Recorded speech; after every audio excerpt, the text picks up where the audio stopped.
kembali lagi di YouTube channel Cambridge School of Smile bersama saya Mutia Putri.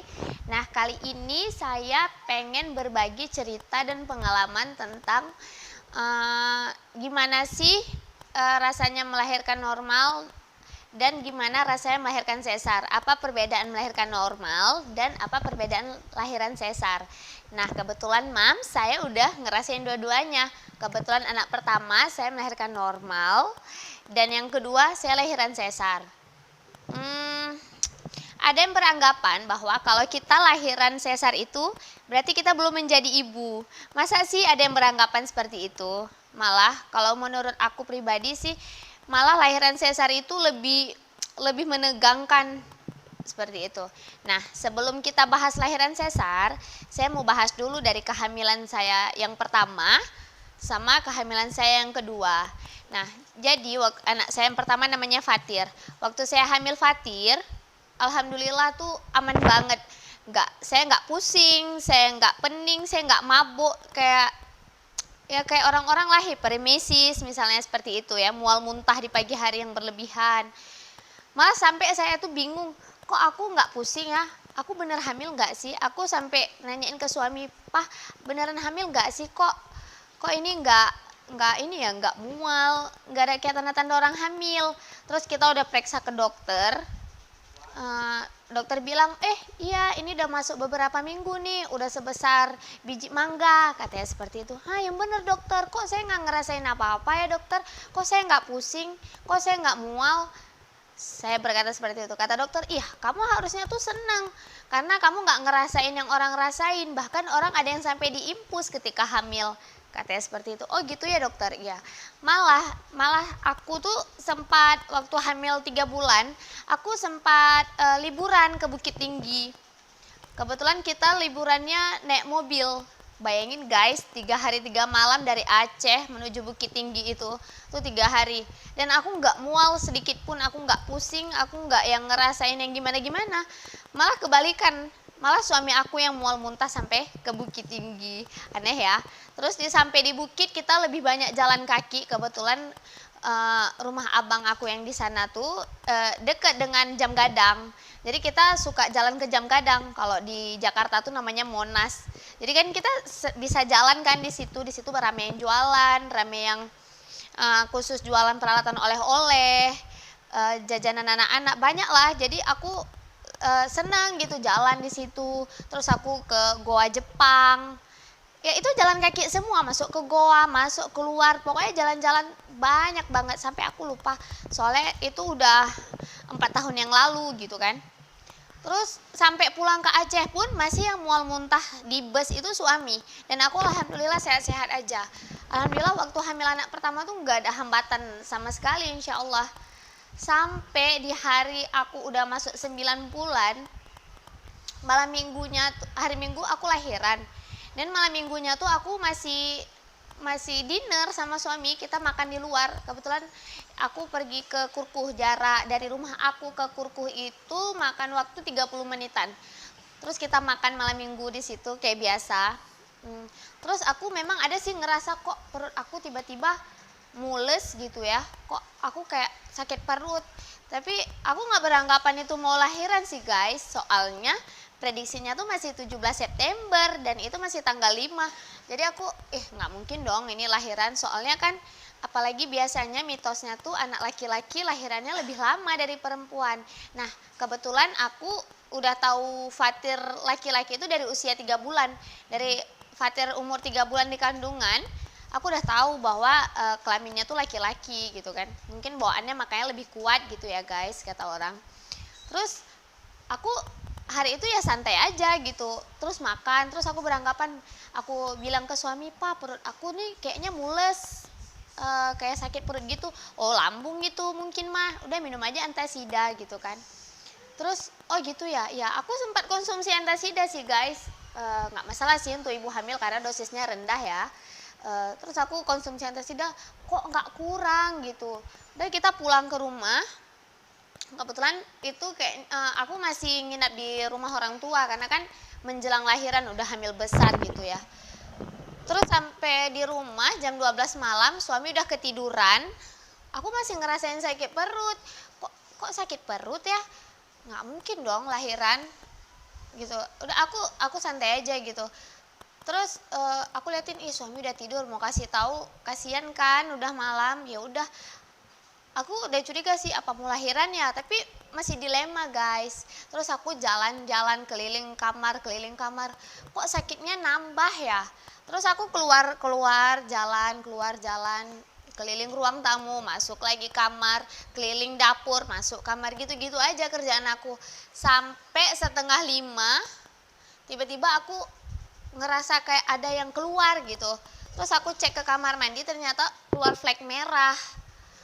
Terus kok ada flek merah? Terus aku teringat, oh iya, kalau ada flek merah itu tandanya lahirannya udah deket gitu.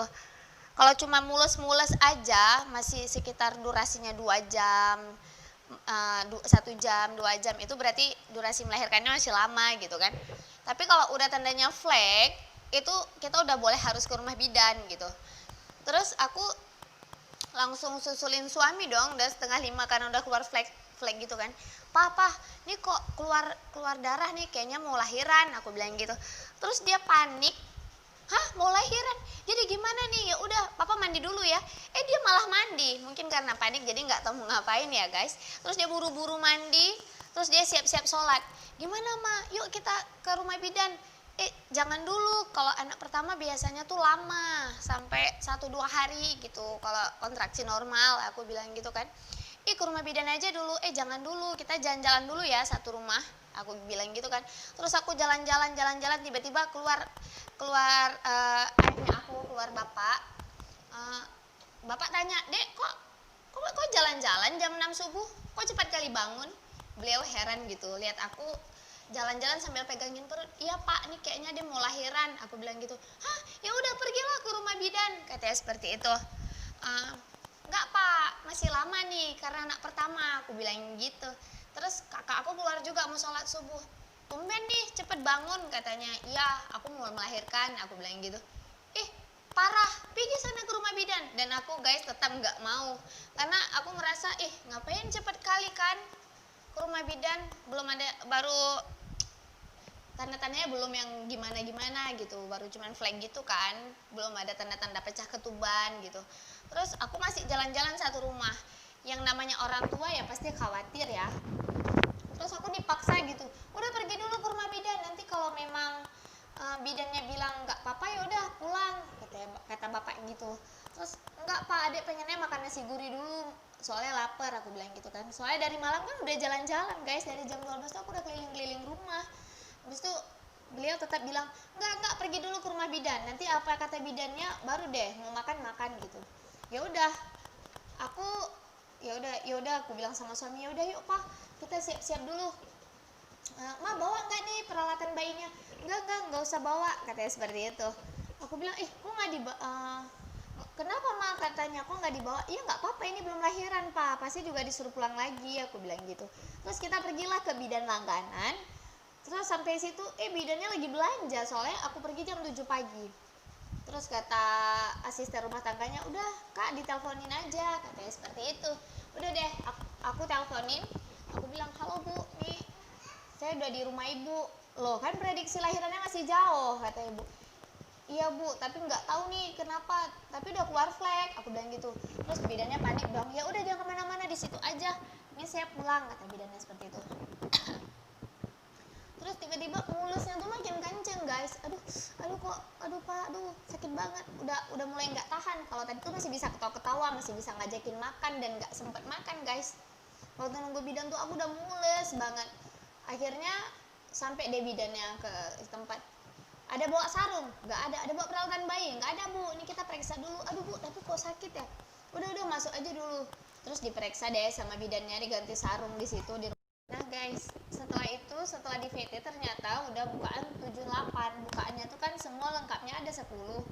Nah bidannya bilang ini udah nggak boleh pulang lagi, harus udah di sini. Nah ayo cepet, Pojar pergi ambil peralatan bayi gitu. Ini udah mau lahiran, kata bidannya gitu.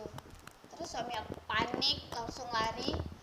Sebelum lahiran aku sempat kasih tahu sama suami, pantar kalau aku mau lahiran bawain ini ya, ini dalam dalam tas isinya peralatan bayi semua.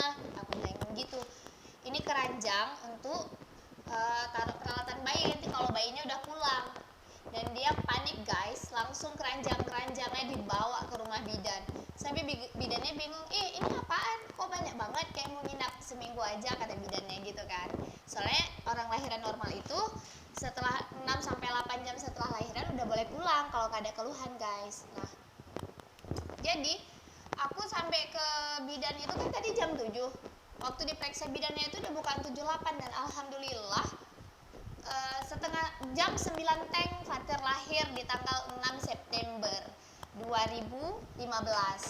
Jadi prosesnya tuh menurut aku nggak lama, sakitnya ya nggak gimana. Memang makin ke situ makin sakit guys, makin besar bukaan ya makin sakit karena kepala bayi itu makin mendorong ke depan gitu guys. Tuh makin sakit, udah nggak sanggup ngomong lagi, cuma bisa balik kiri, balik kanan. Rasanya tuh diulus-ulus, perut kita digini-giniin aja tuh sakit gitu. Pokoknya asal dipegang sakit aja gitu. Aduh aku udah sakit gitu kan.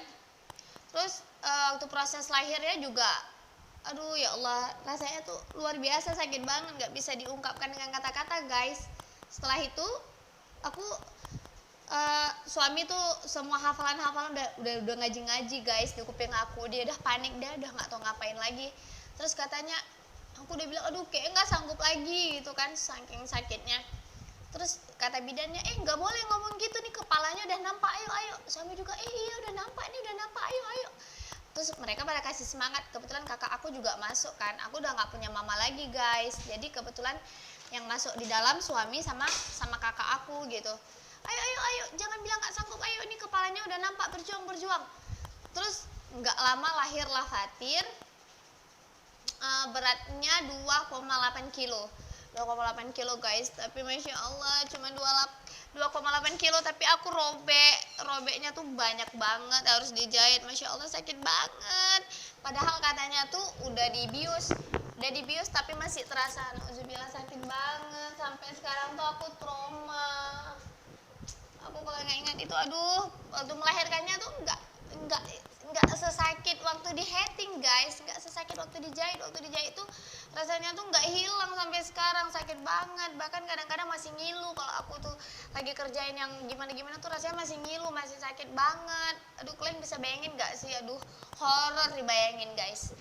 Nah, jadi semenjak itu aku kayak trauma gitu kan. Memang prosesnya nggak lama. Terus selesai dijahit itu aku lebih dari 10 jahitan guys. Terus aku tanyakin ke asisten bidannya. Waktu selesai aku udah dipindahin ke ruangan istirahat. Terus aku tanyakin, kakak ya tadi banyak nggak jahitnya? Tak terhingga kak, 20 jahitan. Panik dong, 20 jahitan cuma 2,8 kilo, ya ampun. Aku udah, aduh Masya Allah, pantas saja rasanya luar biasa banget. Terus di situ setelah 6 jam tanpa keluhan, aku diajakin mandi guys sama adik-adik bidan, sama adik siswa. Kak yuk mandi dulu. Dimandiin? Iya kak dimandiin. Katanya gitu. Jangan, aku mandi sendiri aja.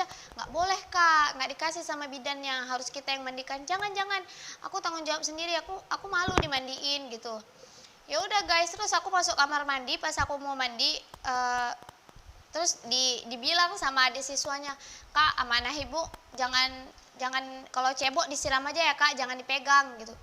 Kenapa jangan dipegang? Aku kan bingung guys. Terus yang namanya kita penasaran kan guys. Aku pegang lah guys, dari depan sampai belakang tuh dijahit semua guys. Masya Allah sakit banget. Sampai waktu aku pipis guys, waktu pipis tuh seakan kayak keluar air dalam keran, nggak bisa direm, keluar gitu, nggak berhenti. Sampai aku panik, apaan nih kok banyak banget, nggak berhenti.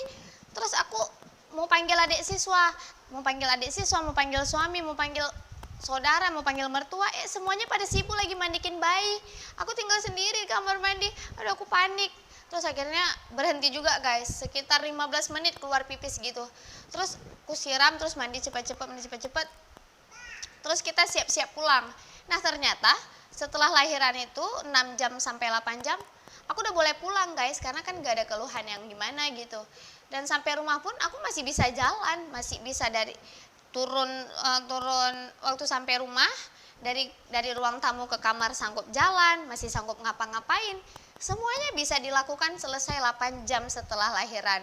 Nah, nanti aku bakal nanti aku bakal berbagi cerita lagi gimana tentang lahiran sesar. Nah, kayaknya nggak mungkin aku cerita semua di vlog ini. Ntar aku cerita di vlog yang satu lagi ya guys.